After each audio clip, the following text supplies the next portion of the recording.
Chicago Sky moved both of their home games against the Indiana Fever this year to the United Center.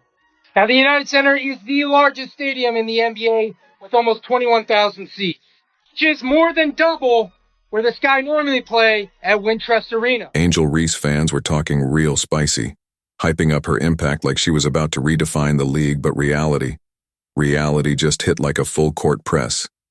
Caitlin Clark's first WNBA game against Angel Reese's Chicago Sky sold out in 1 minute. 1 minute, that's faster than a fast break.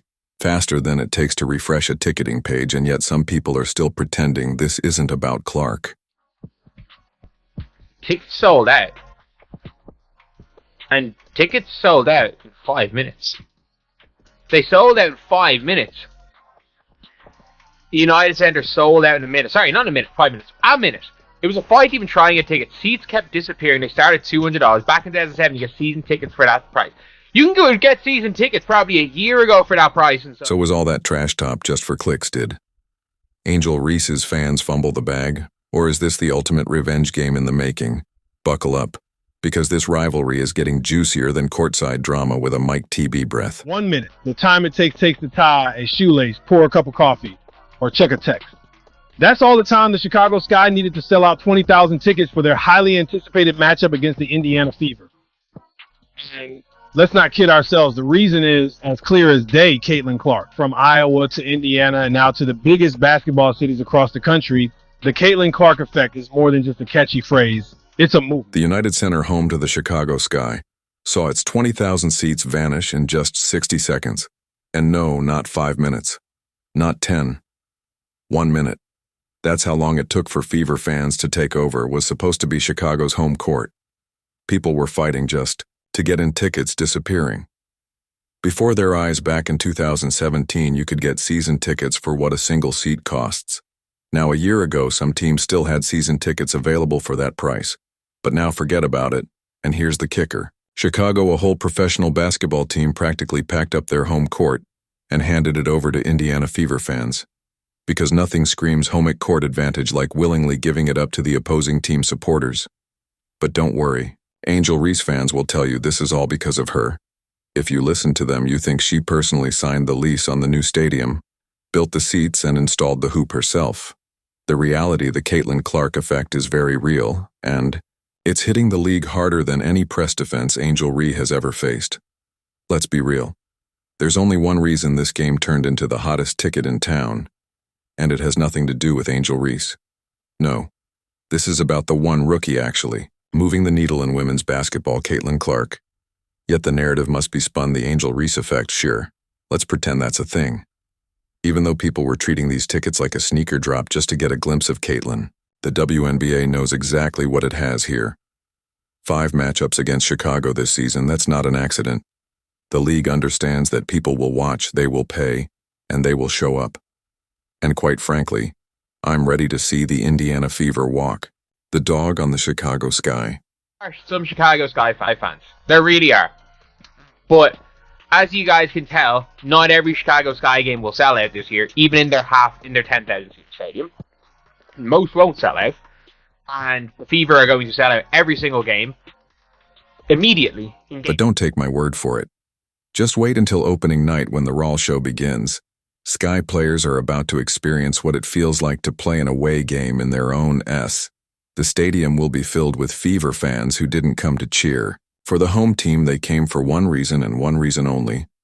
Meanwhile, Angel Reese's fans will be squinting desperately, trying to find evidence that this is somehow about her. Maybe they'll argue she inspired the Fever fans. Maybe they'll claim she secretly owns the stadium. Who knows, the mental gymnastics will be Olympic level. And let's not forget the actual Sky players in all of this. Imagine grinding through the preseason, gearing up for what's supposed to be your home opener, only to realize you're the visiting team in your own building. The PA announcer might as well introduce them as, and now the visitors before tip-off. It's going to be a long night for them, and an even longer season if this is any indication of how things are going to go. But go ahead. Let's keep pretending this is about Angel Reese. Web we weave when we choose to deceive. And what I am talking about is the Atlanta Dream. Now, if that WNBA team seems to ring a bell, big ding ding bell right in your ear hole, it's because of the drama that happened last season. Came out and said, nah, Caitlin Clark effect. Caitlin Clark fans, nah. Remember, everybody remember that shade she decided to throw at the fans, that disrespect?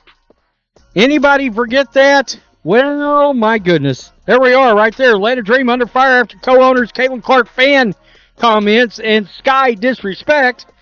And it was about, here we go. That ain't a representation of us, said about Clark fans. Y'all not like us. They not like us. When an entire professional team finds itself outnumbered in its own arena, that's not a coincidence. That's an economic shift. The Caitlin Clark effect isn't just a catchy phrase. It's a full-blown financial movement. Tickets vanish in minutes. Arenas suddenly discover they have extra seats lying around somewhere, and team owners who once scoffed at the hype, they're now rolling out the red carpet. And it's not just Chicago cashing in, even the Atlanta Dream, the same team whose owner had some less than glowing things to say about Fever fans last year, suddenly had a change of heart. Remember last season the Dream made it clear they weren't about the Caitlin Clark effect they shaded. Her fans dismissed the hype, acted like it was all media-driven nonsense, but now they're moving games to bigger arenas too. Funny how reality checks work. They saw what happened when the Fever came to town, saw the demand for tickets look like a Beyoncé World Tea presale, and suddenly they had an epiphany. Wait a minute, we can make more money just like that. They upgraded their venue faster than a bandwagon fan changes jerseys. Meanwhile, the Chicago Sky, they should just rename themselves the Caitlin Clark Stock Exchange, because they are leading the charge in cashing in on her success. And now with opening night just around the corner, Chicago Sky fans better brace themselves for the most bizarre home crowd situation in WNBA history. Denied by Boston. Finds Clark from the logo. Imagine this. Aaliyah Boston catches a pass in the paint roars of approval. Caitlin Clark drains a deep three. The stadium erupts. Angel Aree bricks a layup cricket, or maybe a couple of sarcastic cheers from the last few remaining Chicago fans who haven't accepted reality yet. This isn't going to feel like a home opener. It's going to feel like an invasion fever. Fans are about to take over